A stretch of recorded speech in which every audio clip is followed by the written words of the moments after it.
2025년 봄, 한국이 핵추진 잠수함 개발을 공식 발표했을 때 전 세계는 비웃었습니다. 불가능하다고 했습니다. 하지만 미국 해군 전략연구소의 제이크 스톤 박사만은 달랐습니다. 그는 거제 조선소에서 무언가를 목격했습니다.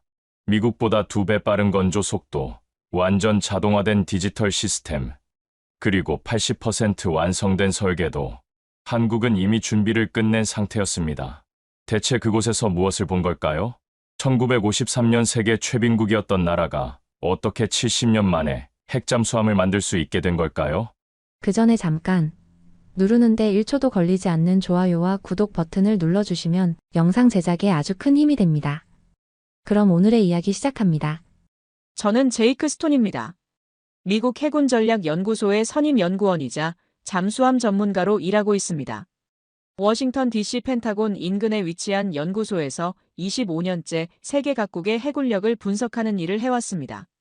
제 일과는 단순하지만 중요합니다. 각국의 해군 동향을 분석하고 잠수함 기술의 발전을 추적하며 미래 해양 전력의 변화를 예측하는 것입니다.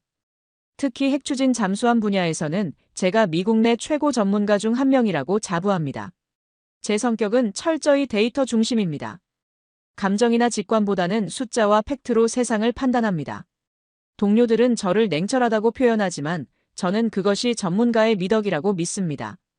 25년간 제 분석이 틀린 적은 거의 없었으니까요. 핵잠수함은 단순한 무기가 아닙니다.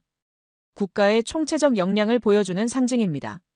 원자력 기술, 조선 기술, 정밀 기계공학, 그리고 막대한 자본이 모두 필요합니다. 그래서 전 세계에서 단 6개국만이 보유하고 있는 것입니다. 한국에 대한 제 평가는 명확했습니다. 조선 기술은 세계 최고 수준입니다. 디젤 잠수함인 장보고급, 손원 1급, 도산 안창호급 모두 뛰어난 성능을 자랑합니다. 하지만 핵잠수함은 완전히 다른 차원의 기술입니다. 저는 동료들과의 회의에서 여러 번 말했습니다. 한국이 핵잠수함을 독자 개발하려면 최소 20년은 걸릴 것이다. 기술력은 있지만 정치적, 외교적 장벽이 너무 높다. 북한이 핵무기를 소형화해서 잠수함에 탑재하려 한다는 정보가 계속 들어옵니다. 하지만 저는 그것을 크게 우려하지 않았습니다. 북한의 기술 수준으로는 실전 배치까지 갈 길이 멀다고 판단했으니까요. 데이터가 그렇게 말하고 있었습니다. 저는 매주 금요일마다 펜타곤 브리핑룸에서 고위 장성들에게 보고합니다. 제 분석은 미국의 해군 전략에 직접적인 영향을 미칩니다. 그 책임감이 무겁지만 동시에 그것이 제 일의 가치입니다. 하지만 저는 몰랐습니다. 곧 제 모든 신념이 뿌리째 흔들릴 사건이 다가오고 있다는 것을. 그리고 그 중심에 대한민국이 있다는 것을. 제 연구실 창문 너머로 포토맥 강이 흐르고 있었습니다. 매일 아침 커피를 마시며 국제해군 동향 보고서를 읽는 것이 제 일과였습니다. 오늘도 여김없이 중국 관련 뉴스가 일면을 장식하고 있었습니다. 중국 해군이 척수에서 미국을 추월했다는 내용이었습니다. 정확히 말하면 중국은 350척, 미국은 290척 정도를 보유하고 있었습니다. 동료 톰이 제 사무실 문을 두드렸습니다. 점심 먹으러 가자는 신호였습니다. 우리는 연구소 구내식당으로 향했습니다. 샌드위치를 먹으며 톰이 물었습니다. 제이크, 한국 방산 수출 뉴스 봤어? 폴란드의 탱크하고 자주포를 수십억 달러어치 팔았다던데. 저는 고개를 끄덕였습니다. K2 전차와 K9 자주포 얘기죠. 인정합니다. 한국의 육군 무기 기술은 상당히 발전했어요. 하지만 해군은 다릅니다. 저는 그렇게 말을 이었습니다. 탱크 만드는 것과 핵잠수함 만드는 것은 차원이 다릅니다. 핵잠수함은 국가의 모든 첨단 기술이 집약된 결정체입니다. 원자로 기술, 조선 기술, 소음, 감쇄 기술, 무기 체계 통합 능력까지 모든 것이 완벽해야 합니다. 톰은 그래도 한국 조선소들 기술은 대단하잖아. LNG 운반선 시장은 거의 독점 수준이던데. 저는 웃으며 답했습니다. 상선과 군함은 다릅니다. 점심 식사를 마치고 사무실로 돌아왔을 때 컴퓨터 화면에 긴급 뉴스 알림이 떠 있었습니다. 북한 관련 소식이었습니다.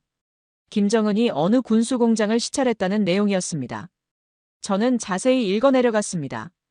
북한이 SLBM 기술 개발에 박차를 가하고 있다는 분석이 포함되어 있었습니다. SLBM은 잠수함 발사 탄도미사일을 뜻합니다. 북한은 이미 몇 년 전에 북극성 1호를 성공적으로 발사한 적이 있었습니다. 500km를 날아간 그 발사 실험은 미국에게도 적잖은 충격을 주었습니다. 북한이 정말 핵무기를 잠수함에 실을 수 있다면 그것은 미국 본토까지 위협할 수 있는 능력을 갖추는 것을 의미했습니다. 저는 북한 관련 파일을 열었습니다. 북한의 김근 오경홍함이라는 이름의 잠수함 사진이 보였습니다. 기존 디젤 잠수함을 개조해서 길이를 늘리고 SLBM을 탑재한 것으로 추정되는 배였습니다. 하지만 제 분석으로는 이 잠수함이 실전 배치되기까지는 상당한 시간이 걸릴 것 같았습니다. 기술적 문제가 너무 많았으니까요. 그날 저녁 집으로 돌아가는 차 안에서 라디오를 켰습니다. CNN 뉴스에서 한국 얘기가 나오고 있었습니다. K방산의 약진, 세계 무기 수출 시장에서 한국의 점유율이 급상승하고 있다는 내용이었습니다. 아나운서는 흥분된 목소리로 말했습니다. 한국은 이제 세계 10위권 무기 수출국입니다. 불과 10년 전만 해도 상상하기 힘든 일이었죠. 저는 핸들을 잡은 채 생각에 잠겼습니다. 한국의 성장 속도는 정말 놀랍습니다. 1950년대에는 세계 최빈국이었던 나라가 이제는 경제 규모 세계 12위, 무역 규모는 더 높은 순위를 차지하고 있습니다. 하지만 핵잠수함만큼은 다를 것이라고 저는 확신했습니다. 집에 도착했을 때 아내가 저녁을 준비하고 있었습니다. 식탁에 앉아 딸과 대학 진학에 대해 이야기를 나눴습니다. 평범하고 안정적인 일상이었습니다. 저는 그날 밤 서재에 들어가 책장에 꽂힌 잠수함 관련 서적들을 바라봤습니다. 20권이 넘는 책들이었습니다. 그 모든 지식과 경험이 제게 말하고 있었습니다. 핵잠수함은 아무나 만들 수 없다고. 새벽 3시, 제 휴대폰이 요란하게 울렸습니다. 잠결에 전화를 받았을 때 상사의 긴박한 목소리가 들렸습니다. 제이크, 지금 당장 상황실로 나올 수 있나? 긴급 상황이야. 저는 재빨리 옷을 입고 집을 나섰습니다. 아내는 걱정스러운 눈빛으로 저를 바라봤지만 아무 말도 하지 않았습니다. 25년간 이런 긴급 호출을 수없이 겪었으니까요. 펜타곤 지하 상황실에 도착했을 때 이미 10여 명의 분석가들이 모여 있었습니다. 대형 스크린에는 위성사진이 떠 있었습니다. 북한의 어느 조선소로 보이는 시설이었습니다. 해군 정보국 국장이 브리핑을 시작했습니다. 여러분, 48시간 전 김정은이 핵잠수함 건조 공장을 직접 시찰했습니다. 이것은 단순한 쇼가 아닙니다. 스크린이 바뀌면서 김정은이 시설을 둘러보는 장면들이 나타났습니다. 그는 뭔가 거대한 구조물의 밑부분을 가리키며 기술자들과 대화하고 있었습니다. 국장이 계속 말했습니다. 북한은 러시아와의 포괄적 전략 동맹 체결 이후 핵잠수함 기술 이전을 받고 있을 가능성이 큽니다. 우리가 우려했던 최악의 시나리오가 현실화되고 있습니다. 저는 손을 들고 물었습니다. 북한의 기술 수준으로 핵잠수함 건조가 가능한가요? 아직 김근 오경홍함도 제대로 작동하지 않는 것으로 알고 있는데요. 국장이 심각한 표정으로 답했습니다. 그게 문제입니다, 제이크. 러시아의 지원이 있다면 우리 예상보다 훨씬 빨라질 수 있습니다. 러시아는 이미 완성된 원자로 기술을 가지고 있으니까요. 회의는 3시간 동안 계속됐습니다. 북한의 핵잠수함 개발이 현실화된다면 동북아 군사 균형은 완전히 무너집니다. 미국 본토까지 위협할 수 있는 수중 핵전력이 북한 손에 들어가는 것입니다. SLBM은 지상의 미사일과 달리 사전 탐지가 거의 불가능합니다. 바닷속 어딘가에 숨어서 언제든 발사할 수 있으니까요. 회의를 마치고 나오는데 동료 한 명이 다가왔습니다. 제이크, 한국 쪽 정보는 확인했어? 저는 고개를 갸우뚱했습니다. 한국이요? 그가 태블릿을 제 앞에 내밀었습니다.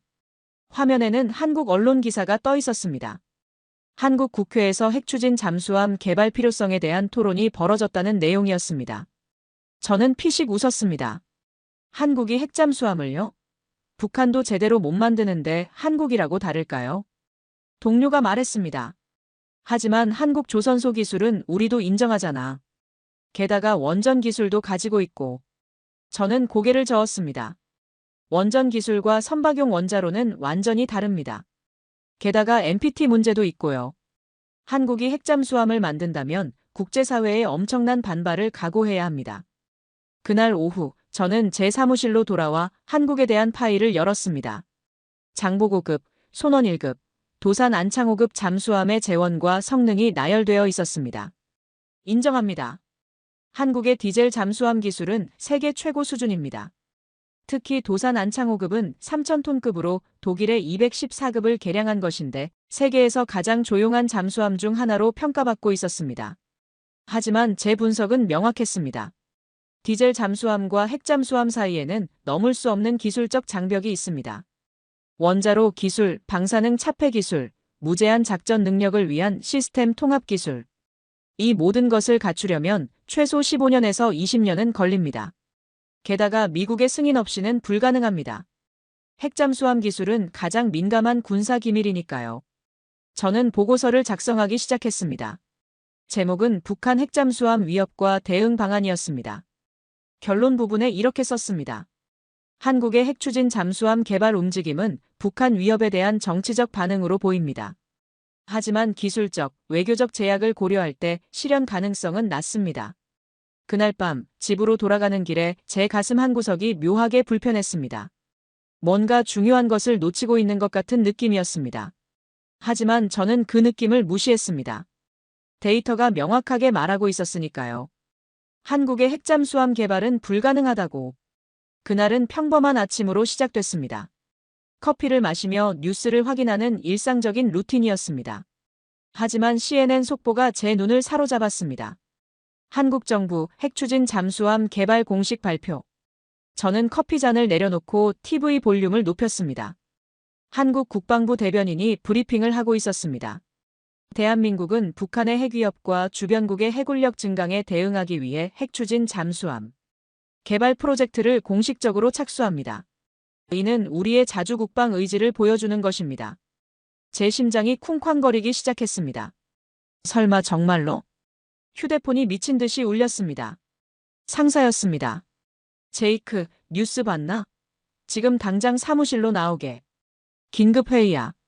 저는 서둘러 옷을 갈아입고 차에 올라탔습니다.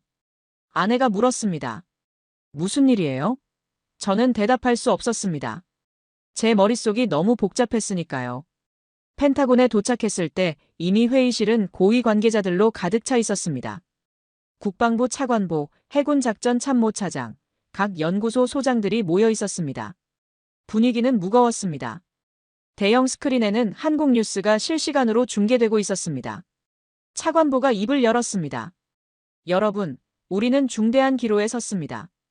한국의 핵추진 잠수함 개발은 동북아시아 전략 균형을 근본적으로 바꿀 수 있습니다. 우리는 48시간 내에 초도 평가 보고서를 백악관에 제출해야 합니다. 제이크 스톤. 그가 저를 가리켰습니다. 자네가 TF팀 리더를 맡게. 저는 자리에서 일어났습니다. 알겠습니다. 하지만 48시간은 너무 촉박합니다. 제대로 된 분석을 하려면. 차관보가 말을 끊었습니다. 시간이 없어. 한국은 이미 움직이고 있어. 중국과 일본도 벌써 반응하고 있고. 우리는 빠르게 입장을 정리해야 해. 회의가 끝나고 저는 제 팀원들을 소집했습니다. 5명의 분석가들이 모였습니다. 저는 화이트보드에 크게 썼습니다. 한국 핵추진 잠수함 프로젝트 평가. 그리고 말했습니다.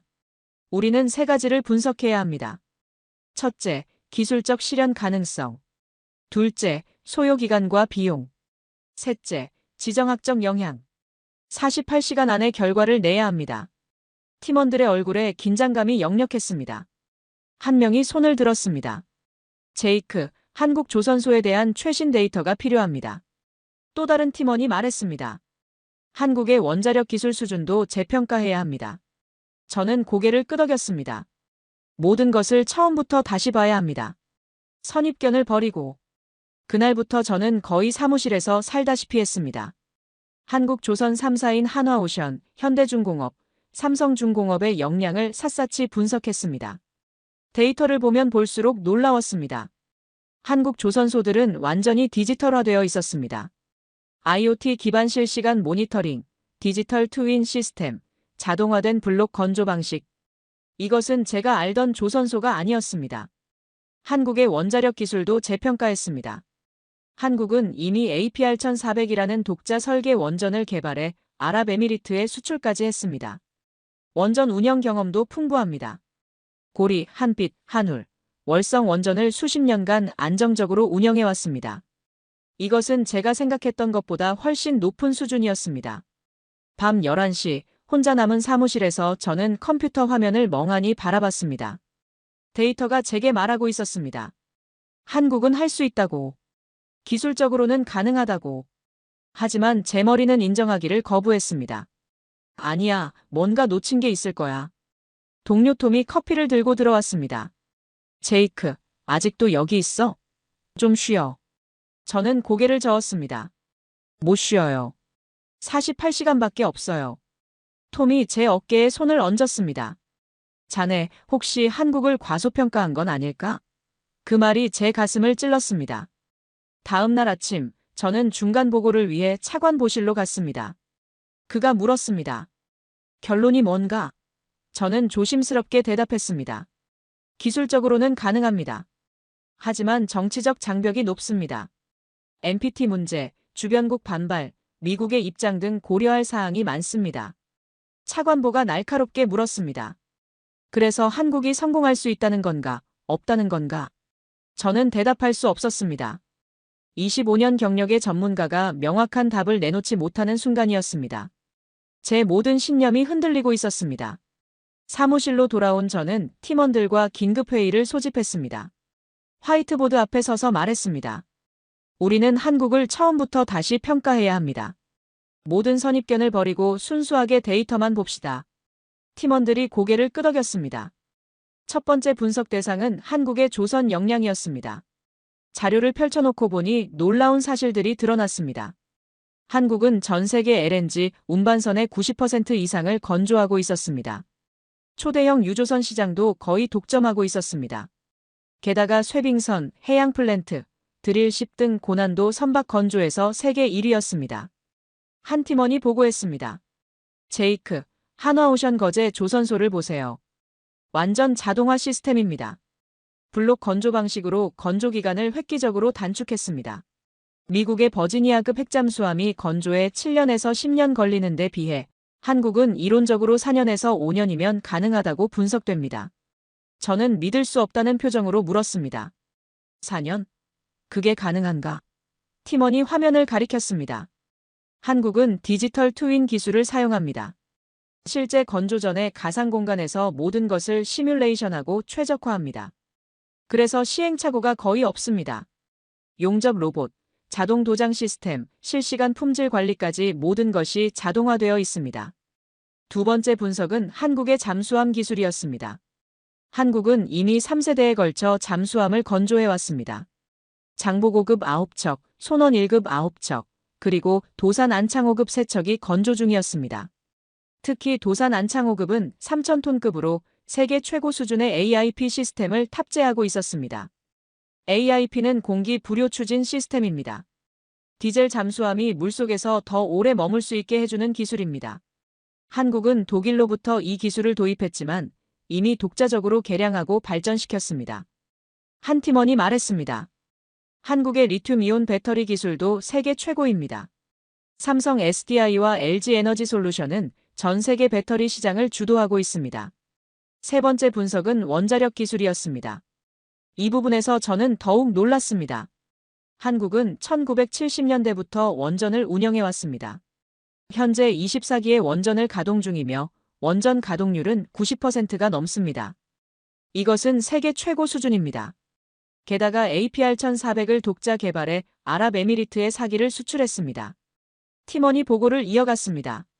한국은 핵연료 주기 기술도 상당한 수준입니다. 우라늄 농축은 하지 않지만 원전 운영 경험이 풍부합니다. 선박용 원자로는 발전용 원자로와 다르지만 기본 원리는 같습니다. 한국이 정말 마음먹고 개발한다면 가능합니다. 저는 의자에 깊숙이 앉았습니다. 머릿속이 복잡했습니다. 데이터는 명확했습니다. 한국은 핵추진 잠수함을 건조할 수 있는 모든 기술적 기반을 갖추고 있었습니다. 하지만 제 머리는 여전히 거부하고 있었습니다. 이럴 순 없어. 뭔가 빠진 게 있을 거야. 그날 밤 동료 톰과 펜타곤 근처 바에 갔습니다. 맥주를 마시며 톰이 물었습니다. 제이크, 솔직히 말해봐. 한국이 할 수 있을 것 같아? 저는 한참을 고민하다 대답했습니다. 기술적으로는 가능해요. 하지만 정치적으로는 너무 복잡해요. NPT 문제가 있고 미국의 승인이 필요하고 중국과 일본이 반대할 거예요. 톰이 고개를 저었습니다. 자네는 지금 기술 문제가 아니라 정치 문제로 도망치고 있어. 솔직히 인정해. 자네가 한국을 과소평가했다는 걸. 그 말이 제 가슴을 찔렀습니다. 저는 아무 대답도 하지 못했습니다. 집으로 돌아가는 길에 아내에게 전화했습니다. 여보, 나 며칠 더 집에 못 들어갈 것 같아. 중요한 프로젝트라서. 아내가 걱정스러운 목소리로 물었습니다. 당신 목소리가 이상해요. 무슨 일 있어요? 저는 괜찮다고 말했지만 사실 괜찮지 않았습니다. 48시간 데드라인이 다가오고 있었습니다. 저는 보고서를 작성하기 시작했습니다. 결론 부분에 이렇게 썼습니다. 한국의 핵추진 잠수함 개발은 기술적으로 실현 가능합니다. 조선 기술, 원자력 기술, 잠수함 운용 경험 모두 충분합니다. 하지만 정치적, 외교적 장벽이 높아 실제 추진 여부는 한국 정부의 의지와 국제사회의 반응에 달려 있습니다. 보고서를 제출한 후 저는 깊은 혼란에 빠졌습니다. 25년간 쌓아온 제 분석이 틀렸을 수도 있다는 생각이 머릿속을 떠나지 않았습니다. 저는 항상 데이터를 믿었습니다. 그런데 이번에는 데이터가 제 예상과 다른 결론을 말하고 있었습니다. 보고서 제출 다음 날 국제사회의 반응이 쏟아지기 시작했습니다. 가장 먼저 반응한 것은 중국이었습니다. 중국 외교부 대변인이 정례 브리핑에서 강력한 우려를 표명했습니다. 한국의 핵추진 잠수함 개발은 영내 군비 경쟁을 촉발할 것이며 이는 동북아시아의 평화와 안정을 심각하게 위협합니다. 일본도 즉각 반응했습니다. 일본 방위성 장관이 기자회견을 열어 말했습니다. 우리는 한국의 결정을 예의주시하고 있습니다. 일본도 자국의 안보를 위해 필요한 모든 조치를 검토할 것입니다. 이것은 사실상 일본도 핵추진 잠수함을 고려하겠다는 의미였습니다. 유럽연합도 우려를 표명했습니다. 특히 프랑스의 마크롱 대통령이 강하게 나왔습니다. 그는 나토 회의에서 발언했습니다. 유럽은 자체 방위 산업 육성에 더욱 박차를 가해야 합니다. 영내 무기 자금률을 현재 20%에서 60% 이상으로 끌어올려야 합니다. 이것은 한국의 방산 수출을 견제하겠다는 의미였습니다. 미국 내부도 의견이 갈렸습니다. 국무부는 신중론을 폈습니다. 고위 관계자가 비공개 브리핑에서 말했습니다. 한국의 핵추진 잠수함은 판도라의 상자가 될 수 있습니다. NPT 체제가 흔들릴 수 있고 다른 나라들도 따라할 수 있습니다. 우리는 동맹국이지만 핵 확산은 막아야 합니다. 반면 국방부는 다른 입장이었습니다. 인도 태평양 사령부 사령관이 의회 청문회에서 증언했습니다. 중국의 해군력 증강을 막으려면 동맹국의 역량 강화가 필수적입니다. 한국은 믿을 수 있는 동맹이며 한국의 핵추진 잠수함은 우리에게도 도움이 됩니다. 저는 이 모든 소식을 사무실에서 지켜봤습니다. 상황은 제가 예상했던 것보다 훨씬 복잡하게 전개되고 있었습니다. 국제원자력기구 IAEA도 움직이기 시작했습니다. 사무총장이 성명을 발표했습니다. 우리는 한국 정부와 긴밀히 협의할 것입니다. 선박용 원자로라 하더라도 핵물질 사용에 대한 투명성이 보장되어야 합니다. 한국 내부에서도 논란이 있었습니다. 야당은 반대 입장을 표명했습니다. 막대한 예산이 소요되고 국제적 고립을 초래할 수 있다는 것이 이유였습니다. 하지만 여론조사 결과는 달랐습니다. 국민의 70% 이상이 핵추진 잠수함 개발을 지지했습니다. 북한의 위협을 실질적으로 막을 수 있는 수단이라는 인식이었습니다. 저는 차관보에게 호출되었습니다. 그가 물었습니다. 제이크, 자네 보고서에 기술적으로 가능하다고 했지? 그럼 우리는 어떤 입장을 취해야 하나? 지원해야 하나, 반대해야 하나? 저는 신중하게 대답했습니다. 그것은 제가 판단할 영역이 아닙니다. 정치적 결정입니다. 차관보가 책상을 쳤습니다. 자네는 전문가야. 전문가의 의견이 필요하다고. 기술적으로 가능하다는 게 뭔 의미인지 설명해봐. 한국이 정말 5년 안에 핵잠수함을 만들 수 있다는 건가? 저는 숨을 깊이 들이마셨습니다. 조건이 맞는다면 가능합니다. 미국의 기술 지원이 있고 국제사회의 승인이 있다면요. 차관보가 한숨을 쉬었습니다. 문제는 그 조건들이 너무 어렵다는 거야. 중국은 절대 반대할 거고 일본도 마찬가지야. 유럽도 불편해하고. 이건 단순한 기술 문제가 아니라 국제정치의 문제야. 저는 고개를 끄덕일 수밖에 없었습니다. 그날 밤 언론에 제 보고서 일부가 유출되었습니다. 워싱턴 포스트가 일면에 크게 보도했습니다. 미 국방 전문가, 한국 핵잠수함 기술적으로 가능 평가. 제 이름까지 거론되었습니다. 제 휴대폰은 각종 언론사의 취재 요청으로 미쳐 돌아갔습니다. 다음 날 출근하자마자 상사에게 불려갔습니다. 그의 얼굴은 굳어 있었습니다. 제이크, 자네 때문에 난리가 났어.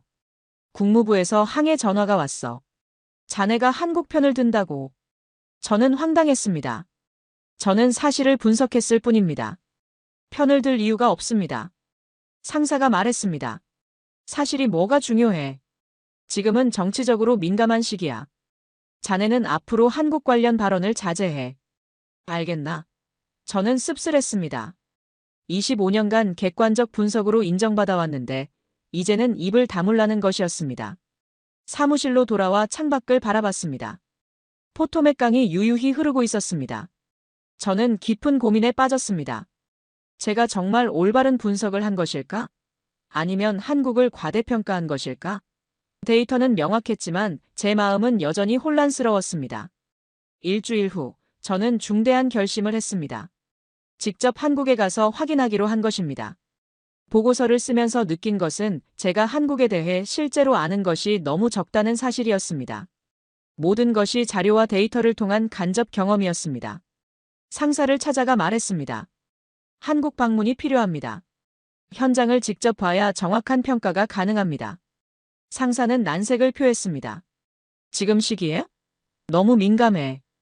한국 정부도 거부할 거야. 저는 고집을 부렸습니다. 비공식 방문으로 하겠습니다. 조선소 견학, 전문가 면담 정도만이라도요. 결국 허락을 받아냈습니다. 하지만 조건이 있었습니다. 언론 노출 금지, 공식 입장 표명 금지, 그리고 미 대사관을 통한 모든 일정 조율. 저는 그 조건들을 받아들였습니다. 인천공항에 도착한 것은 이른 아침이었습니다. 5월에 한국은 따뜻했습니다. 대사관 직원이 마중을 나왔습니다. 그는 차 안에서 말했습니다. 박사님, 솔직히 말씀드리면 일정 잡기가 쉽지 않았습니다. 한국 정부가 매우 조심스러워하고 있습니다. 첫 일정은 한화오션 거제 조선소 방문이었습니다. 세계 최대 규모의 조선소였습니다. 저는 설렘과 긴장을 동시에 느꼈습니다. 드디어 제 눈으로 직접 확인할 수 있는 기회였습니다. 하지만 거제로 가는 길에 대사관 직원의 전화가 울렸습니다. 그의 얼굴이 굳어졌습니다. 전화를 끊고 저를 돌아봤습니다. 죄송합니다, 박사님. 한화오션 방문이 취소되었습니다. 본사에서 갑자기 불가하다고 통보해 왔습니다.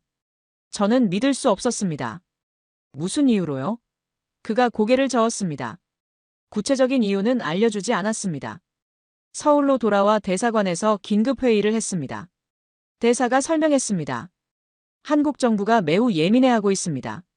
중국과 일본의 압력이 거세고 국내 정치적으로도 민감한 시기입니다. 외국 전문가의 방문이 자칫 오해를 불러일으킬 수 있다는 판단인 것 같습니다. 저는 좌절했습니다. 그럼 제가 여기서 뭘 할 수 있습니까? 대사가 말했습니다. 학술 세미나 참석은 가능할 것 같습니다. 며칠 후 서울에서 해양안보 세미나가 열립니다. 거기서 한국 전문가들을 만나보시죠. 저는 고개를 끄덕였습니다. 다른 방법이 없었습니다. 서울에서의 사흘은 답답했습니다. 호텔과 대사관을 오가며 자료만 검토했습니다. 몇몇 한국 전문가들과 만났지만 모두 조심스러운 태도였습니다. 핵추진 잠수함에 대해서는 구체적인 언급을 피했습니다. 한 교수가 말했습니다. 박사님, 이해해 주십시오. 지금은 너무 민감한 시기입니다. 한국 국방부에도 면담을 요청했지만 거절당했습니다. 산업통상자원부도 마찬가지였습니다. 저는 완전히 벽에 부딪힌 느낌이었습니다. 현장을 보려고 한국까지 왔는데 아무것도 볼 수 없었습니다. 귀국 전날 밤 호텔 방에서 창밖을 바라봤습니다. 서울의 야경이 아름다웠습니다. 한강에 놓인 수많은 다리들, 높이 솟은 빌딩들. 이 나라는 정말 놀라운 발전을 이뤘습니다. 70년 전만 해도 폐허였던 곳이 이제는 세계 12위 경제대국이 되었습니다. 하지만 저는 그 이면을 볼 수 없었습니다. 워싱턴으로 돌아온 저를 기다리고 있던 것은 상사의 질책이었습니다. 제이크, 자네는 무엇을 하고 온 건가? 빈손이잖아. 저는 변명할 수 없었습니다. 죄송합니다. 한국 측의 비협조로 실질적인 조사가 불가능했습니다. 상사가 차갑게 말했습니다. 우리는 자네를 믿고 보냈어. 그런데 아무런 성과도 없이 돌아왔어. 이것은 실패야, 제이크. 자네의 실패. 그 말이 제 가슴을 찔렀습니다. 25년 경력에서 이런 굴욕은 처음이었습니다. 사무실로 돌아와 의자에 주저앉았습니다. 동료들의 시선이 따가웠습니다. 모두들 제 실패를 알고 있었습니다. 저는 컴퓨터를 켜고 한국 방문 보고서를 작성하기 시작했습니다. 하지만 쓸 내용이 없었습니다. 한국은 문을 닫았습니다. 저는 아무것도 확인할 수 없었습니다. 그날 밤 집에 돌아가 아내에게 말했습니다. 나는 실패했어. 25년 만에 처음으로 완전히 실패했어. 아내가 제 손을 잡았습니다. 당신 잘못이 아니에요. 때로는 우리가 통제할 수 없는 일들이 있어요. 하지만 저는 위로받을 수 없었습니다. 한국에서 돌아온 후 일주일 동안 저는 거의 잠을 자지 못했습니다. 밤마다 천장을 바라보며 같은 생각만 반복했습니다. 내가 뭘 잘못한 걸까? 정말 한국이 비협조적이었던 걸까? 아니면 내가 접근 방식을 잘못한 걸까? 사무실에서도 집중이 되지 않았습니다. 25년간 쌓아온 제 분석들을 하나하나 되돌아봤습니다. 중국 해군력 평가, 러시아 잠수함 현대화 분석, 인도의 핵잠수함 프로그램 평가. 모두 정확했습니다. 제 분석은 항상 맞았습니다. 그런데 왜 이번만은 이렇게 혼란스러울까요? 동료들의 태도도 달라졌습니다. 복도에서 마주치면 어색하게 인사만 하고 지나갔습니다. 점심시간에도 혼자였습니다. 한때 제 조언을 구하던 후배 연구원들도 이제는 제 사무실 문을 두드리지 않았습니다. 저는 고립되고 있었습니다. 더 힘든 것은 상부의 압박이었습니다. 차관보실에서 연락이 왔습니다. 한국 핵잠수함 프로젝트에 대한 재평가 보고서를 작성하라는 지시였습니다. 이번에는 부정적인 측면을 강조하라는 암묵적인 압력이 있었습니다. 국무부의 입장을 반영하라는 것이었습니다. 저는 고민에 빠졌습니다. 데이터는 여전히 한국이 기술적으로 가능하다고 말하고 있었습니다. 하지만 상부는 다른 결론을 원하고 있었습니다. 저는 처음으로 학자로서의 양심과 조직의 압력 사이에서 갈등했습니다. 밤늦게까지 사무실에 남아 과거 자료들을 뒤적였습니다. 한국에 대한 재평가 보고서들을 연대순으로 정리했습니다. 10년 전, 15년 전, 20년 전. 저는 한국을 계속 과소평가해왔습니다. 한국이 KF-21 전투기를 개발할 때도 저는 회의적이었습니다. 한국이 K9 자주포를 수출할 때도 일시적 현상이라고 평가했습니다. 하지만 현실은 달랐습니다. 한국은 계속 제 예상을 뛰어넘었습니다. KF-21은 성공적으로 시험 비행을 마쳤습니다. K9 자주포는 세계 베스트셀러가 되었습니다. K2 전차는 폴란드에 대량 수출되었습니다. 제 분석은 계속 틀렸습니다. 동료 톰이 늦은 밤 제 사무실을 찾아왔습니다. 커피 2잔을 들고 있었습니다. 제이크, 아직도 여기 있어? 나 좀 도와줘, 톰. 나는 지금 완전히 길을 잃었어. 톰이 제 맞은편에 앉았습니다. 무엇이 자네를 그렇게 괴롭히는 거야? 저는 솔직하게 말했습니다. 내가 25년간 쌓아온 모든 것이 흔들리고 있어. 내 분석이 틀렸을 수도 있다는 생각이 머리를 떠나지 않아. 특히 한국에 대해서. 나는 한국을 계속 과소평가해왔어. 그리고 그게 내 커리어의 가장 큰 실수일 수도 있어. 톰이 고개를 끄덕였습니다. 자네 말이 맞아. 우리는 모두 한국을 과소평가했어. 왜 그랬을까? 데이터는 명확했는데. 저는 한참을 생각하다 대답했습니다. 선입견 때문이었어. 한국은 우리가 도와준 나라야. 6.25 전쟁 때 우리가 구해줬고 그 후로도 계속 지원했어. 무의식적으로 한국을 우리보다 아래로 봤던 거야. 톰이 말했습니다. 그게 오만이야, 제이크. 우리의 오만. 한국은 이미 70년 전의 그 나라가 아니야. 세계 12위 경제대국이고 기술 강국이야. 우리가 그 사실을 인정하기 싫었던 거지. 그 말이 제 가슴을 세게 찔렀습니다. 집에 돌아가 아내와 이야기를 나눴습니다. 여보, 나는 너무 오만했던 것 같아. 25년간 전문가라는 타이틀에 취해서 겸손함을 잃었어. 아내가 제 손을 잡았습니다. 당신이 그걸 깨달았다는 것이 중요해요. 진짜 전문가는 자신의 실수를 인정할 수 있는 사람이에요. 그날 밤 저는 MIT 시절 은사님의 가르침을 떠올렸습니다. 제이크, 분석가에게 가장 위험한 것은 확신이야. 자신의 분석이 완벽하다고 믿는 순간 그는 현실을 보지 못하게 돼. 항상 의심하고 질문하고 재검토해야 해. 저는 그 가르침을 잊고 살았습니다. 다음 날 아침 저는 결심했습니다. 상부의 압력에 굴복하지 않겠다고. 제 양심에 따라 보고서를 작성하겠다고. 한국은 기술적으로 핵추진 잠수함을 개발할 수 있습니다. 그것이 데이터가 말하는 진실입니다. 저는 그 진실을 왜곡하지 않겠습니다. 재평가 보고서 작성에 몰두하던 어느 날 점심시간, 펜타곤 구내식당에서 예상치 못한 만남이 있었습니다. 저는 혼자 샌드위치를 먹고 있었는데 해군 중령 한 명이 제 앞에 섰습니다. 제이크 스톤 박사님이시죠? 저는 데이비드 김이라고 합니다. 잠시 대화 나눠도 될까요? 그는 한국계 미국인이었습니다. 단정한 해군 제복을 입은 40대 중반의 장교였습니다. 저는 고개를 끄덕이며 자리를 권했습니다. 어떻게 저를 아십니까? 그가 미소 지었습니다. 박사님의 한국 핵잠수함 분석 보고서를 읽었습니다. 매우 흥미로웠습니다. 데이비드 중령은 펜타곤 아시아 담당 부서에서 근무하고 있었습니다. 그는 조심스럽게 말을 이었습니다. 한국 방문이 성과가 없었다고 들었습니다. 저는 쓴웃음을 지었습니다. 뉴스가 빠르군요. 네, 완전한 실패였습니다. 아무것도 확인할 수 없었어요. 데이비드가 말했습니다.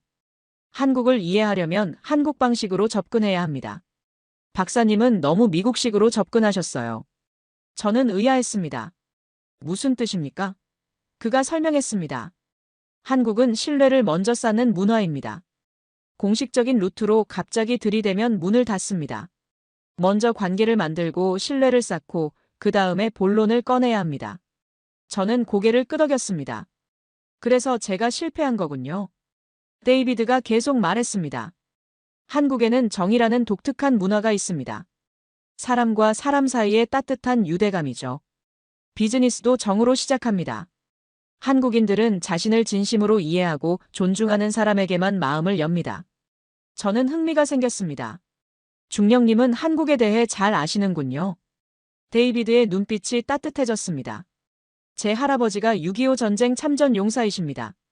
한국에서 싸우셨고 그 인연으로 저희 가족이 미국에 정착했습니다. 저는 어렸을 때부터 할아버지에게 한국 이야기를 들으며 자랐습니다. 그는 계속 이야기했습니다. 할아버지는 항상 말씀하셨습니다. 한국인들은 세상에서 가장 강인한 민족이라고. 1950년 폐허에서 일어나 지금의 대한민국을 만들었다고. 그 불굴의 의지를 이해하지 못하면 한국을 이해할 수 없다고요. 저는 데이비드의 말에 깊이 공감했습니다. 제가 놓친 것이 바로 그것이었습니다. 저는 한국을 숫자와 데이터로만 봤습니다. 그 이면에 있는 정신과 문화를 보지 못했습니다. 중령님, 혹시 저를 도와주실 수 있습니까? 한국을 제대로 이해하고 싶습니다. 데이비드가 생각에 잠겼습니다. 한국 국방부에 제 지인이 있습니다. 문근식 교수님이라고 전직 해군 제독이셨고 지금은 대학에서 가르치십니다. 제가 소개해드릴 수 있습니다. 하지만 이번에는 다르게 접근하셔야 합니다. 학자 대 학자로, 인간 대 인간으로 만나야 합니다. 저는 감사의 마음을 표현했습니다. 데이비드는 제게 한국 문화에 대해 더 많은 것을 알려줬습니다. 한국인들의 교육열, 가족에 대한 헌신, 국가에 대한 자부심, 그리고 한이라는 독특한 정서. 수백 년간 외세의 침략을 받으면서도 결코 굴복하지 않았던 역사. 데이비드가 말했습니다. 한국인들에게 일제강점기와 6.25 전쟁은 단순한 역사가 아닙니다. 그들의 정체성이고 트라우마이고 동시에 자부심의 원천입니다. 그 고난을 극복하고 세계 12위 경제대국이 되었다는 것이 그들에게는 기적이자 자랑입니다. 그 맥락을 이해하지 못하면 한국의 핵잠수함 개발 의지도 이해할 수 없습니다. 저는 그의 말을 곱씹었습니다. 맞습니다. 저는 기술만 봤지 그 뒤에 있는 역사와 정신을 보지 못했습니다. 데이비드가 말을 이었습니다. 한국은 다시는 약한 나라가 되지 않겠다는 절실함이 있습니다. 강대국에 둘러싸여 있고 북한이라는 실존적 위협이 있습니다. 그들에게 핵잠수함은 단순한 무기가 아니라 생존의 문제입니다. 점심시간이 끝나갈 무렵 데이비드가 명함을 건넸습니다. 제가 문 교수님께 연락해 보겠습니다. 다음 주에 서울에서 국제해양안보 세미나가 열립니다. 교수님이 기조연설을 하십니다. 그 자리에서 자연스럽게 만날 수 있도록 주선하겠습니다. 이번에는 공식 방문이 아니라 학술 교류로 가세요. 저는 희망을 느꼈습니다. 마치 어둠 속에서 한 줄기 빛을 본 것 같았습니다. 데이비드는 제게 새로운 시각을 열어줬습니다. 한국을 분석 대상이 아니라 이해해야 할 파트너로 보는 시각이었습니다. 사무실로 돌아와 저는 한국에 대해 공부하기 시작했습니다. 역사책을 읽었습니다. 임진왜란, 병자호란, 일제강점기, 6.25 전쟁. 한국은 수천 년 역사에서 수없이 침략을 받았습니다. 하지만 결코 사라지지 않았습니다. 언어와 문화를 지켜냈습니다. 그 저력이 어디서 나오는지 이해하기 시작했습니다. 한강의 기적이라 불리는 경제 발전도 공부했습니다. 1953년 1인당 국민소득 67달러. 세계 최빈국이었습니다. 그런데 70년이 지난 지금 3만 5천 달러가 넘습니다. 이것은 인류 역사상 유례없는 성장입니다. 어떻게 이것이 가능했을까요? 저는 깨달았습니다. 한국인들의 교육열, 근면함, 창의성, 그리고 무엇보다 불굴의 의지. 불가능을 가능으로 만드는 힘. 그것이 한국을 지금의 대한민국으로 만들었습니다. 그렇다면 핵잠수함도 그들에게는 불가능이 아닐 수 있습니다. 일주일 후 데이비드에게서 연락이 왔습니다. 문 교수님이 만나주시기로 하셨습니다. 세미나 후 비공식 만찬 자리를 마련했습니다. 이번에는 녹음도 기록도 없습니다. 그냥 두 학자의 대화입니다. 저는 감사했습니다. 이것이 제가 원했던 방식이었습니다. 출발 전 데이비드가 조언했습니다. 박사님, 이번에는 듣는 사람이 되세요. 질문하고 판단하고 분석하려 하지 마세요. 그냥 배우세요. 한국인들은 자신의 이야기를 진심으로 들어주는 사람을 절대 잊지 않습니다. 저는 고개를 끄덕였습니다. 이번에는 다를 것입니다. 한국행 비행기 안에서 저는 준비한 자료들을 펼쳐놓았습니다. 하지만 이번에는 데이터와 수치가 아니었습니다. 한국의 역사, 문화, 그리고 사람들에 관한 책이었습니다. 저는 임진왜란 때 이순신 장군의 이야기를 읽었습니다. 23전 23승. 단 한 번도 지지 않았습니다. 12척의 배로 133척의 왜군을 물리친 명량해전. 불가능을 가능으로 만든 지혜와 용기였습니다. 6.25 전쟁에 대해서도 공부했습니다. 폐허가 된 나라에서 사람들이 어떻게 일어섰는지. 한강 다리가 끊어진 상황에서도 희망을 잃지 않았던 사람들. 전쟁고아들이 어떻게 교육을 받고 성장해 나라를 일으켰는지. 그 이야기들이 제 가슴을 울렸습니다. 한국의 경제발전사도 다시 봤습니다. 1960년대 박정희 대통령의 경제개발 5개년 계획. 1970년대 중화학공업 육성. 1980년대 반도체 산업 투자. 1990년대 IT 혁명. 매 순간 선진국들은 한국을 비웃었습니다. 불가능하다고 했습니다. 하지만 한국은 해냈습니다. 저는 노트에 적었습니다. 한국인들에게 불가능이란 아직 시도하지 않은 것일 뿐이다. 이것이 제가 배운 첫 번째 교훈이었습니다. 데이터로는 설명할 수 없는 의지의 힘. 그것이 한국의 진짜 저력이었습니다. 인천공항에 도착해 호텔로 향하는 택시 안에서 서울의 모습을 봤습니다. 고층 빌딩들, 깨끗한 도로, 첨단 기술이 집약된 도시. 70년 전 폐허였던 곳이 이제는 세계적인 대도시가 되었습니다. 기적이었습니다. 아니, 한국인들에게는 당연한 결과였을지도 모릅니다. 호텔에 짐을 풀고 세미나 자료를 검토했습니다. 문근식 교수의 경력이 인상적이었습니다. 해군사관학교 졸업, 30년 해군 복무, 해군 제동 역임, 현재 대학 교수. 핵추진 잠수함 사업 단장까지 역임했다는 기록이 있었습니다. 이분이라면 제가 알고 싶은 모든 것을 알고 계실 것입니다. 다음 날 세미나장에 도착했습니다. 서울 시내 한 호텔 대연회장이었습니다. 각국에서 온 해양안보 전문가들이 모여 있었습니다. 저는 뒷자리에 조용히 앉았습니다. 이번에는 주목받고 싶지 않았습니다. 문근식 교수가 연단에 올랐습니다. 60대 후반으로 보이는 그는 군인 출신답게 꼿꼿한 자세였습니다. 하지만 눈빛은 따뜻했습니다. 그가 입을 열었습니다. 여러분, 오늘 저는 대한민국이 왜 핵추진 잠수함을 필요로 하는지 말씀드리겠습니다. 그의 강연은 명쾌했습니다. 북한의 핵위협, 중국 해군의 팽창, 일본의 야욕. 한국은 삼면이 바다인 반도국가이지만 실질적으로는 섬나라나 다름없습니다. 북한 때문에 육로가 막혀 있으니까요. 그래서 해양력이 국가 생존의 핵심입니다. 문 교수가 북한의 핵잠수함 개발 현황을 설명했습니다. 김정은의 공장 시찰, 러시아와의 기술 협력, 김근 옹영웅함의 진수. 북한은 핵무기를 잠수함에 실으려 하고 있습니다. 이것은 한국에게 실존적 위협입니다. 디젤 잠수함으로는 북한의 핵잠수함을 추적할 수 없습니다. 그가 목소리를 높였습니다. 우리는 스스로를 지켜야 합니다. 동맹은 중요합니다. 하지만 궁극적으로 우리 안보는 우리가 책임져야 합니다. 핵추진 잠수함은 선택이 아니라 필수입니다. 청중들이 박수를 쳤습니다. 강연이 끝나고 휴식 시간에 데이비드 중령이 저를 문 교수에게 소개했습니다. 교수님, 미국에서 오신 제이크 스톤 박사님입니다. 잠수함 전문가이십니다. 문 교수가 제 손을 잡았습니다. 오, 박사님의 논문을 읽은 적이 있습니다. 훌륭한 분석이었습니다. 저는 겸손하게 말했습니다. 교수님의 강연에서 많은 것을 배웠습니다. 한국의 입장을 이해하게 되었습니다. 문 교수가 미소 지었습니다. 오늘 저녁 시간 되시면 식사 같이 하시겠습니까? 제가 한국 음식 대접하고 싶습니다. 저는 기쁘게 수락했습니다. 그날 밤 만찬은 조용한 한정식 집에서 이루어졌습니다. 문 교수는 각 음식을 소개하며 한국 문화를 설명했습니다. 김치는 단순한 음식이 아니라 한국인의 정신입니다.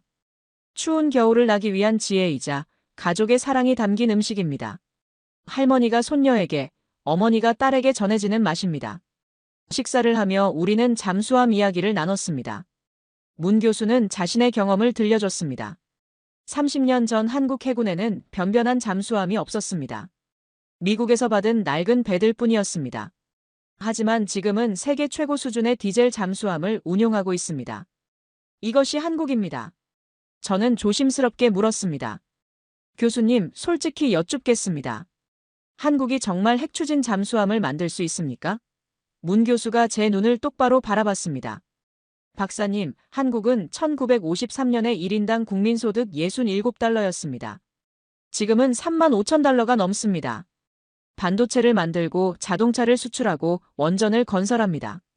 불가능은 없습니다. 그가 계속 말했습니다. 기술은 문제가 아닙니다. 우리에게는 조선 기술이 있고 원자력 기술이 있고 잠수함 운용 경험이 있습니다. 필요한 것은 의지와 시간입니다. 그리고 무엇보다 국제사회의 이해입니다. 저는 고개를 끄덕였습니다. 이해합니다. 밤늦게 호텔로 돌아와 저는 노트북을 열었습니다. 새로운 보고서를 작성하기 시작했습니다. 제목은 한국 핵추진 잠수함 프로젝트 재평가였습니다. 이번에는 달랐습니다.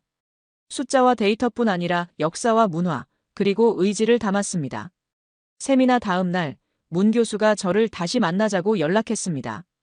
이번에는 한국 해군 관계자들과의 비공식 모임이었습니다. 서울 용산에 있는 작은 식당이었습니다. 현역 해군 장성 2명과 방위사업청 관계자가 함께했습니다. 분위기는 편안했습니다. 공식 회의가 아니라 동료 전문가들의 모임 같았습니다. 한 장성이 말했습니다. 박사님, 미국은 한국의 핵추진 잠수함 개발을 어떻게 보고 있습니까? 저는 솔직하게 답했습니다. 의견이 갈립니다. 국무부는 우려하고 국방부는 이해합니다.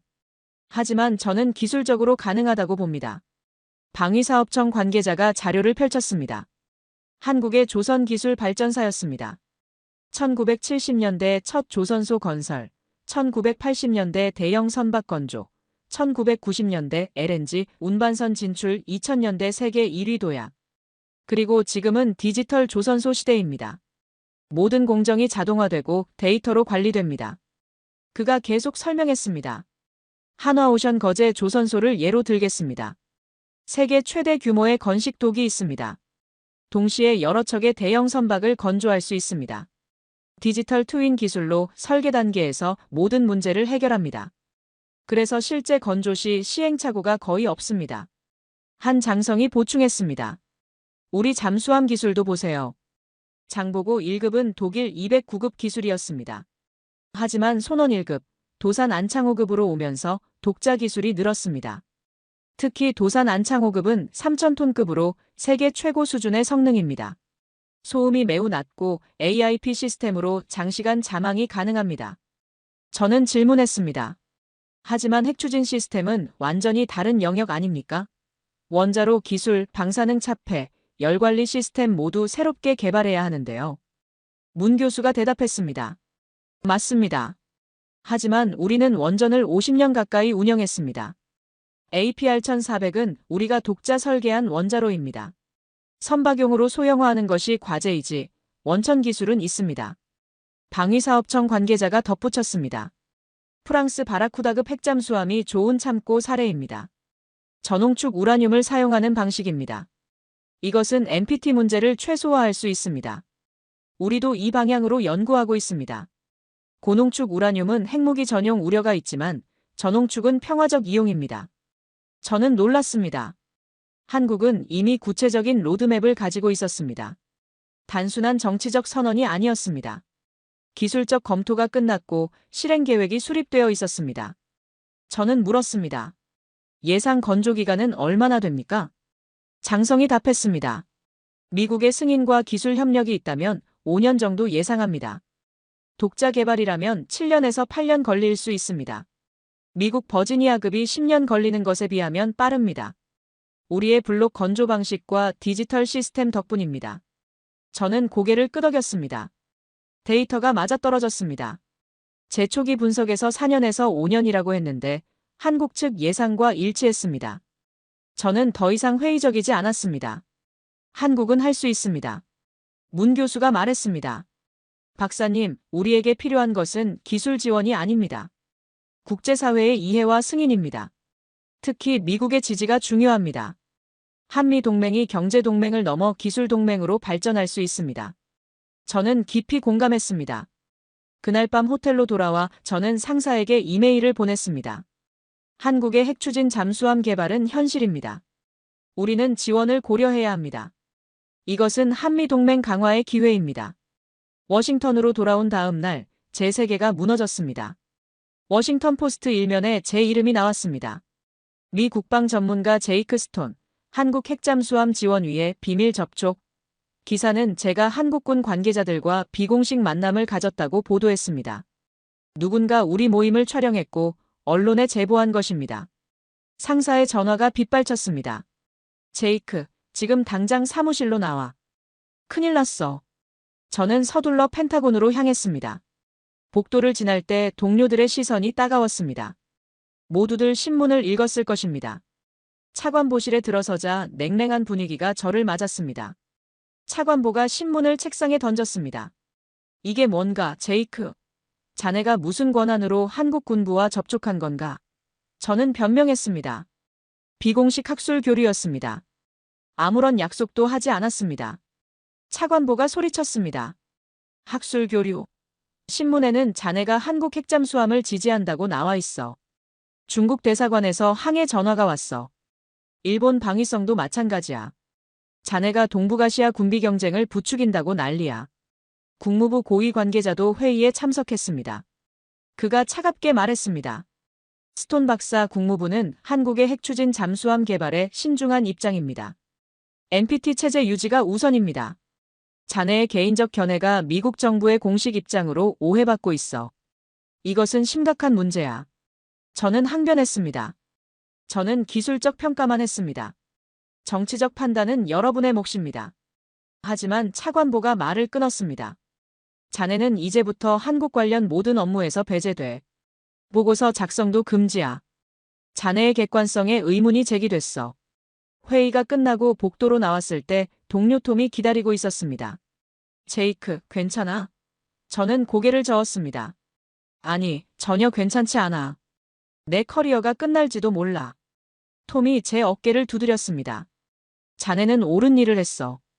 그것만 기억해. 사무실로 돌아오니 인사부에서 통보가 와 있었습니다. 2주간 대기 발령. 사실상 정직이었습니다. 제 25년 경력에서 처음 있는 일이었습니다. 저는 의자에 주저앉았습니다. 모든 것이 무너지고 있었습니다. 언론은 계속 저를 공격했습니다. CNN에서는 제가 한국 로비스트가 아니냐는 의혹을 제기했습니다. 폭스뉴스는 제가 국익을 배신했다고 비난했습니다. 제 휴대폰은 비난 전화로 가득 찼습니다. 저는 전화기를 꺼버렸습니다. 집에 돌아가니 아내가 걱정스러운 얼굴로 저를 맞았습니다. 당신 기사 봤어요. 괜찮아요? 저는 소파에 쓰러졌습니다. 모르겠어. 내가 뭘 잘못한 건지 모르겠어. 진실을 말했을 뿐인데 왜 이렇게 된 거지? 딸이 대학에서 전화했습니다. 아빠, 친구들이 아빠 기사 보고 물어봐요. 괜찮으세요? 저는 괜찮다고 말했지만 목소리가 떨렸습니다. 제 가족까지 영향을 받고 있었습니다. 며칠 후 한국에서도 연락이 끊겼습니다. 문 교수에게 이메일을 보냈지만 답장이 없었습니다. 데이비드 중령도 조심스러워했습니다. 제이크, 지금은 접촉을 자제하는 게 좋겠어. 상황이 너무 민감해. 저는 완전히 고립되었습니다. 밤마다 잠을 이룰 수 없었습니다. 천장을 바라보며 생각했습니다. 내가 정말 잘못한 걸까? 한국을 지지한 것이 실수였을까? 하지만 데이터는 명확했습니다. 한국은 할 수 있습니다. 제가 거짓말을 할 수는 없었습니다. 2주간의 대기 발령 기간, 저는 집에만 있었습니다. 뉴스를 보며 상황을 지켜봤습니다. 중국은 계속 한국을 압박했습니다. 일본도 불편한 심기를 드러냈습니다. 유럽연합도 우려를 표명했습니다. 한국은 국제적 압력에 직면해 있었습니다. 저는 무력감을 느꼈습니다. 제가 한국을 도우려 했지만 오히려 한국의 짐이 된 것 같았습니다. 제 분석이 정치적 논란을 키웠고 한국의 입장을 더 어렵게 만들었습니다. 저는 깊은 자책에 빠졌습니다. 대기 발령 마지막 날 밤 예상치 못한 전화를 받았습니다. 데이비드 중령이었습니다. 그의 목소리는 긴박했습니다. 제이크, 지금 전화 받을 수 있어? 중요한 제안이 있어. 저는 서재로 들어가 문을 닫았습니다. 말해봐요. 데이비드가 말했습니다. 한국 측에서 연락이 왔어. 거제 조선소 방문 기회를 줄 수 있대. 하지만 조건이 있어. 완전 비공개야. 언론도 보고서도 없어. 그냥 자네 눈으로만 확인하는 거야. 내일 새벽 비행기로 가야 해. 저는 잠시 망설였습니다. 지금 제 상황을 알잖아요. 대기 발령 중이에요. 만약 들키면 정말 끝장이에요. 해고될 수도 있어요. 데이비드가 조용히 말했습니다. 알아. 하지만 이게 마지막 기회야. 한국도 큰 결단을 한 거야. 자네를 믿기로 한 거지. 저는 깊이 생각했습니다. 25년 경력, 안정된 직장, 가족의 생계. 모든 것을 걸어야 했습니다. 하지만 동시에 진실을 알고 싶었습니다. 한국이 정말 핵잠수함을 만들 수 있는지 제 눈으로 확인하고 싶었습니다. 아내에게 말했습니다. 여보, 나 한국에 다시 가야 할 것 같아.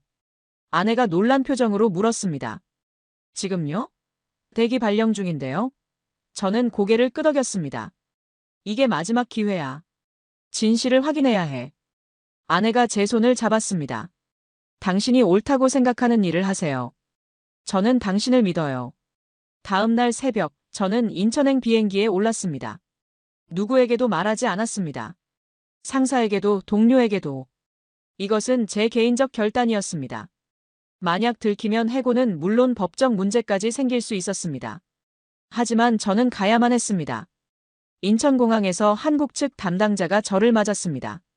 차를 타고 거제로 향했습니다. 5시간의 긴 여정이었습니다. 차창 밖으로 한국의 풍경이 지나갔습니다. 산과 들 그리고 바다. 아름다운 나라였습니다. 거제 조선소에 도착한 것은 이른 아침이었습니다. 거대한 독이 눈앞에 펼쳐졌습니다. 세계 최대 규모였습니다. 담당자가 말했습니다. 박사님, 모자와 마스크를 쓰세요. 신원이 노출되면 안 됩니다. 저는 변장을 하고 조선소로 들어갔습니다. 제가 본 광경은 충격 그 자체였습니다. 완전히 디지털화된 공장이었습니다. 거대한 스크린에 모든 공정이 실시간으로 표시되었습니다. 로봇들이 정밀하게 용접을 하고 있었습니다. 사람은 거의 보이지 않았습니다. 모든 것이 자동화되어 있었습니다. 담당자가 설명했습니다. 저기 보이는 것이 잠수함 블록입니다. 우리는 각 섹션을 따로 만들어 나중에 조립합니다. 이 방식으로 건조 기간을 획기적으로 단축했습니다. 미국 방식보다 2배 이상 빠릅니다. 저는 말문이 막혔습니다. 그가 계속 설명했습니다. 디지털 트윈으로 모든 문제를 사전에 해결합니다. 가상 공간에서 1000번 시뮬레이션하고 최적화하고 그 다음 실제로 만듭니다. 그래서 오류가 거의 없습니다. 품질도 세계 최고 수준입니다. 저는 고개를 끄덕일 수밖에 없었습니다. 별관으로 이동했습니다. 거기에는 설계도들이 가득했습니다. 핵추진 잠수함 설계였습니다. 80% 이상 완성되어 있었습니다. 원자로 위치, 추진 시스템, 무기 배치, 모든 것이 세밀하게 계획되어 있었습니다. 원자력 전문가가 설명했습니다. 우리는 저농축 우라늄 방식을 택했습니다. 20% 이하 농축도입니다. 이것은 NPT 문제를 최소화합니다. 프랑스 바라쿠다급을 참고했지만 우리 기술로 개량했습니다. 성능은 더 좋습니다. 저는 질문했습니다. 정말 5년 안에 가능합니까? 그가 자신있게 답했습니다. 미국의 기술 협력이 있다면 4년도 가능합니다. 우리 조선소 능력을 믿으십시오. 저는 더 이상 의심하지 않았습니다. 한국은 준비가 끝났습니다. 조선소를 나오며 저는 깊은 감동을 받았습니다. 이것이 대한민국입니다. 70년 전 폐허에서 일어나 이제는 핵잠수함을 만들 수 있는 나라가 되었습니다. 불가능을 가능으로 만드는 나라입니다. 거제에서 서울로 돌아오는 차 안에서 저는 모든 것을 정리했습니다. 제가 본 것, 들은 것, 느낀 것. 한국은 기술적으로 완벽하게 준비되어 있었습니다. 이것은 정치적 선언이 아니라 실행 가능한 프로젝트였습니다. 서울 호텔에서 노트북을 열고 개인 보고서를 작성하기 시작했습니다. 공식 보고서가 아니었습니다. 제 양심의 기록이었습니다. 제목은 한국 핵추진 잠수함 현장 확인 보고서였습니다. 저는 썼습니다. 한국의 조선 기술은 세계 최고 수준입니다. 디지털화, 자동화, 블록 건조 방식 모두 미국을 앞서고 있습니다. 거제 조선소는 미래 조선업의 모델입니다. 이런 시설에서 핵잠수함을 건조한다면 미국보다 빠르고 저렴하게 만들 수 있습니다. 원자력 기술도 검증되었습니다. 50년 원전 운영 경험, APR-1400 독자 개발, 아랍에미리트 수출 성공. 한국은 원자력 기술 강국입니다. 선박용 소형 원자로는 기술적 도전이지만 극복 불가능한 장벽은 아닙니다. 프랑스가 했다면 한국도 할 수 있습니다. 가장 인상적인 것은 한국인들의 의지였습니다. 그들은 불가능을 모릅니다. 1953년 폐허에서 70년 만에 세계 12위 경제대국이 되었습니다. 반도체, 자동차, 조선 모든 분야에서 세계 최고가 되었습니다. 핵잠수함도 그들에게는 또 하나의 도전일 뿐입니다. 저는 결론을 썼습니다. 한국의 핵추진 잠수함 개발은 5년 이내에 가능합니다. 미국의 기술 협력이 있다면 더 빨라질 것입니다. 이것은 한미동맹 강화의 기회입니다. 우리는 한국을 지원해야 합니다. 워싱턴으로 돌아온 저는 상사를 찾아갔습니다. 대기 발령이 끝나고 복귀한 첫날이었습니다. 상사가 놀란 표정으로 물었습니다. 제이크, 자네 어디 갔다 온 거야? 얼굴이 달라 보여. 저는 서류 봉투를 건넸습니다. 읽어보세요. 상사가 보고서를 읽는 동안 저는 조용히 기다렸습니다. 그의 표정이 점점 진지해졌습니다. 다 읽고 나서 그가 물었습니다. 자네 정말 거제에 다녀온 거야? 누구 허락받고? 저는 솔직하게 답했습니다. 제 판단으로 갔습니다. 진실을 확인해야 했습니다. 상사가 한숨을 쉬었습니다. 자네는 정말 고집불통이야. 하지만 이 보고서는 놀랍군. 저는 말했습니다. 저는 25년간 거짓말을 한 적이 없습니다. 이것도 진실입니다. 한국은 할 수 있습니다. 우리가 지원하면 더 빨리 할 수 있습니다. 며칠 후 국방부 고위회의가 소집되었습니다. 제 보고서가 안건이었습니다. 찬반 논쟁이 뜨거웠습니다. 국무부는 여전히 반대했습니다. 하지만 해군과 국방부는 달랐습니다. 인도 태평양 사령관이 발언했습니다. 중국을 견제하려면 한국의 해군력 강화가 필수입니다. 이것은 우리에게도 이익입니다. 차관보가 제게 물었습니다. 제이크, 자네는 전문가로서 확신하나? 한국이 정말 5년 안에 핵잠수함을 만들 수 있다고? 저는 똑바로 그를 바라봤습니다. 네, 확신합니다. 제 25년 경력을 걸고 말씀드립니다. 한국은 할 수 있습니다. 그날 회의에서 결정이 났습니다. 미국은 한국의 핵추진 잠수함 개발을 조건부 지원하기로 했습니다. 전홍축 우라늄 사용, IAEA 사찰 수용, 평화적 이용 명시. 이 조건들을 전제로 기술 협력을 시작하기로 했습니다. 저는 안도의 한숨을 쉬었습니다. 드디어 제 목소리가 들렸습니다. 25년 경력 중 가장 힘든 싸움이었지만 저는 이겼습니다. 진실이 이긴 것입니다. 미국 정부의 결정은 즉각 전 세계에 보도되었습니다. CNN, BBC, 로이터 모두 톱뉴스로 다뤘습니다. 미국, 한국 핵추진 잠수함 개발 지원 결정. 동북아시아 군사 균형 변화 예고. 저는 TV를 보며 감회가 새로웠습니다. 제가 그 결정에 기여했다는 사실이 자랑스러웠습니다. 백악관에서 공식 성명이 발표되었습니다. 한국은 믿을 수 있는 동맹국입니다. 북한의 핵위협에 대응하기 위해 한국의 방위력 강화를 지원합니다. 핵추진 잠수함은 평화적 목적으로만 사용될 것이며 IAEA의 완전한 감시를 받을 것입니다. 국방부 브리핑에서 한 장성이 설명했습니다. 이것은 오커스와 유사한 협력입니다. 호주에 제공한 것처럼 한국에도 핵추진 기술을 공유할 것입니다. 단, 한국의 조선 기술이 우수하므로 건조는 한국이 주도합니다. 미국은 원자로 기술과 설계를 지원합니다. 펜타곤 내부 분위기가 바뀌었습니다. 동료들이 제게 축하한다고 말했습니다. 톰이 제 사무실로 찾아와 악수를 청했습니다. 제이크, 자네가 옳았어. 한국은 정말 할 수 있어. 저는 미소 지었습니다. 저도 처음에는 몰랐어요. 한국을 직접 보고 나서야 알았죠. 차관보가 저를 불렀습니다. 제이크, 자네를 한미원자력 해군 협력 자문위원으로 임명하겠네. 앞으로 한국과의 기술 협력을 총괄해주게. 저는 영광이라고 답했습니다. 25년 경력의 정점이었습니다. 한국에서도 연락이 왔습니다. 문 교수가 이메일을 보냈습니다. 박사님, 감사합니다. 박사님의 용기가 이 결과를 만들었습니다.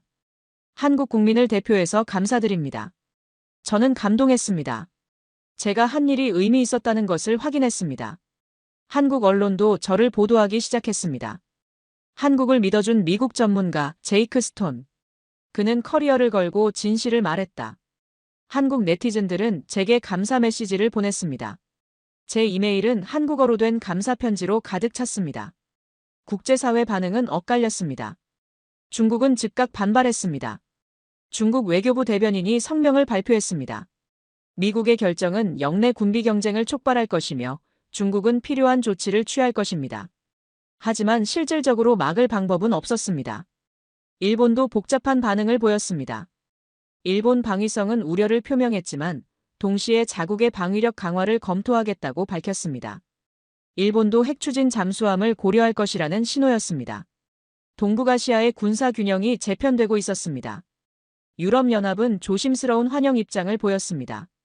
프랑스는 한국의 바라쿠다급 기술 수출을 제안했습니다. 영국도 협력 의사를 타진했습니다. 한국의 조선 기술과 유럽의 원자력 기술이 결합되면 시너지가 클 것이라는 판단이었습니다. 무엇보다 놀라운 것은 방산 수출 효과였습니다. 캐나다 잠수함 사업에서 한국이 유력 후보로 급부상했습니다. 60조 원 규모의 사업이었습니다. 캐나다 정부는 한국의 핵추진 기술 확보를 긍정적으로 평가했습니다. 한국이 핵잠수함을 만든다면 디젤 잠수함은 더욱 신뢰할 수 있다는 논리였습니다. 폴란드도 관심을 보였습니다. 이미 K2 전차와 K9 자주포를 대량 구매한 폴란드가 이번에는 잠수함까지 한국산을 고려하기 시작했습니다. 한국 방산의 위상이 완전히 달라지고 있었습니다. 미 해군도 움직였습니다. 해군 참모 총장이 한국을 방문해 해군 참모 총장과 회담했습니다. 양국 해군의 협력을 더욱 강화하기로 합의했습니다. 한국 핵잠수함이 배치되면 공동작전 능력이 크게 향상될 것이라는 평가였습니다. 저는 의회 청문회에 증인으로 출석했습니다. 상원 군사위원회였습니다. 한 의원이 질문했습니다. 박사님, 한국이 정말 5년 안에 핵잠수함을 만들 수 있습니까? 저는 자신 있게 답했습니다. 네, 가능합니다. 한국의 조선 기술과 원자력 기술을 직접 확인했습니다. 미국의 지원이 있다면 4년도 가능합니다. 또 다른 의원이 물었습니다. 한국을 너무 과대평가하는 것 아닙니까? 저는 고개를 저었습니다. 오히려 우리가 너무 과소평가했습니다. 한국은 70년 만에 세계 12위 경제대국이 되었습니다. 반도체, 자동차, 조선 모두 세계 1위입니다. 한국을 믿어야 합니다. 청문회 후 여러 언론과 인터뷰했습니다. 저는 한국의 놀라운 성장 스토리를 들려줬습니다. 1953년 폐허에서 시작해 지금의 기적을 이룬 나라. 불가능을 가능으로 만드는 국민. 미국인들도 한국을 새롭게 보기 시작했습니다. 집에 돌아와 아내가 말했습니다. 당신이 자랑스러워요. 옳은 일을 했어요. 딸도 전화했습니다. 아빠, 학교에서 아빠 기사 봤어요. 친구들이 아빠 멋있다고 하더라요. 저는 가족의 지지가 가장 큰 힘이었습니다. 한미 정상회담이 열렸습니다. 양국 정상은 핵추진 기술 협력에 원칙적으로 합의했습니다. 공동성명이 발표되었습니다. 한미 동맹은 경제 동맹을 넘어 기술 동맹으로 발전합니다. 핵추진 잠수함 협력은 그 상징입니다. 구체적인 로드맵이 나왔습니다. 1단계는 공동 설계 검토였습니다. 미국의 원자로 전문가들이 한국의 설계를 검토하고 조언합니다. 2단계는 기술 이전입니다. 전홍축 우라늄 원자로 기술을 한국에 제공합니다. 3단계는 건조입니다. 한국이 주도하고 미국이 지원합니다. 예상 완공 시기는 2029년으로 발표되었습니다. 2025년 현재로부터 4년 후였습니다. 미국 버지니아급이 10년 걸리는 것에 비하면 획기적으로 빠른 속도였습니다. 한국의 조선 기술이 만든 기적이었습니다. 한국 정부는 세척 건조 계획을 발표했습니다.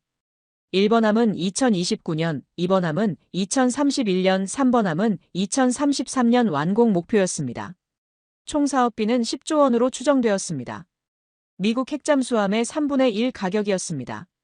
한국의 효율성을 보여주는 숫자였습니다. 캐나다 잠수함 사업에서 한국이 최종 낙찰되었습니다. 60조 원 규모였습니다. 캐나다는 한국의 장보고급 후속함 12척을 도입하기로 했습니다. 한국이 핵추진 잠수함을 만든다는 것이 결정적 요인이었습니다. 기술력을 인정받은 것입니다. 폴란드도 한국산 잠수함 도입을 결정했습니다. 세척 규모였습니다. 유럽연합의 반대에도 불구하고 폴란드는 한국을 선택했습니다. 성능과 가격, 그리고 납기 준수 능력 때문이었습니다. 한국 조선업이 부활했습니다. 핵잠수함 수주로 한화오션의 주가가 급등했습니다. 현대중공업과 삼성중공업도 수혜를 받았습니다. 관련 부품 업체들까지 호황을 맞았습니다. 조선업 생태계 전체가 살아났습니다. 저는 한미 핵잠수함 공동개발단 미국 측 수석 고문으로 임명되었습니다. 매달 한국을 방문해 진척 상황을 점검하는 역할이었습니다. 제 인생에서 가장 보람 있는 일이었습니다. 문 교수와는 깊은 우정이 생겼습니다. 그는 한국 측 수석 고문이었습니다. 우리는 함께 프로젝트를 이끌었습니다. 한미 협력의 상징이 되었습니다. 지금 저는 완전히 다른 사람이 되었습니다. 한국을 25번 이상 방문했습니다. 한국어 기초 회화도 가능합니다. 안녕하세요. 감사합니다. 잘 부탁드립니다. 간단한 인사말이지만 한국인들은 제가 한국어를 할 때마다 기뻐했습니다. 의회 청문회에 다시 출석했습니다. 이번에는 한국 핵잠수함 프로젝트 진행 상황 보고였습니다. 저는 자신있게 말했습니다. 한국은 사실상 핵 보유국 수준의 기술력을 갖추고 있습니다. 원자력 기술, 조선 기술, 미사일 기술 모두 세계 최고 수준입니다. 한 의원이 질문했습니다. 한국이 핵무기를 만들 위험은 없습니까? 저는 고개를 저었습니다. 한국은 NPT 체제를 철저히 준수하고 있습니다. IAEA 사찰을 받고 있고 투명하게 운영하고 있습니다. 핵무기 개발 의도가 전혀 없습니다. 한국을 믿어야 합니다. 다산 정약용함 진수식에 초대받았습니다. 8,200톤급 이지스 구축함이었습니다. 거제 조선소에서 열린 행사였습니다. 한국 대통령도 참석했습니다. 저는 미국 대표단의 일원으로 참석했습니다. 진수식을 보며 저는 감동했습니다. 거대한 군함이 바다로 미끄러져 들어가는 순간 함성이 터졌습니다. 한국 국가가 울려 퍼졌습니다. 저는 가슴이 뭉클했습니다. 이것이 대한민국입니다. 불가능을 가능으로 만드는 나라입니다. 저는 과거를 반성했습니다. 25년간 저는 너무 오만했습니다. 미국의 시각으로만 세상을 봤습니다. 데이터와 숫자만 믿었습니다. 하지만 세상에는 데이터로 설명할 수 없는 것들이 있습니다. 의지, 열정, 그리고 꿈입니다. 한국이 제게 가르쳐 준 것은 겸손이었습니다. 작은 나라라고 무시하면 안 됩니다. 역사가 짧다고 얕보면 안 됩니다. 모든 나라에는 그들만의 강점이 있습니다. 한국의 강점은 불굴의 의지였습니다. 1953년 폐허에서 일어난 나라입니다. 6.25 전쟁으로 모든 것이 파괴되었습니다. 하지만 포기하지 않았습니다. 교육에 투자하고 산업을 일으키고 기술을 개발했습니다. 70년 만에 세계 12위 경제대국이 되었습니다. 반도체, 자동차, 조선, 전자 모든 분야에서 세계 1위에 도전하고 있습니다. K-팝, K-드라마, K-영화로 문화 강국이 되었습니다. 이제는 핵추진 잠수함까지 만들고 있습니다. 이것이 대한민국입니다. 저는 이제 압니다. 한국을 절대 과소평가해서는 안 된다는 것을. 한국은 언제나 기대 이상의 결과를 만들어냅니다. 불가능이라는 말을 모릅니다. 도전하면 이루어냅니다. 그것이 한국인의 DNA입니다. 1953년 한국은 세계 최빈국이었습니다. 1인당 국민소득 67달러였습니다. 전쟁으로 모든 것이 파괴되었습니다. 하지만 70년이 지난 지금 한국은 세계 12위 경제대국입니다. 1인당 국민소득은 3만 5천 달러가 넘습니다.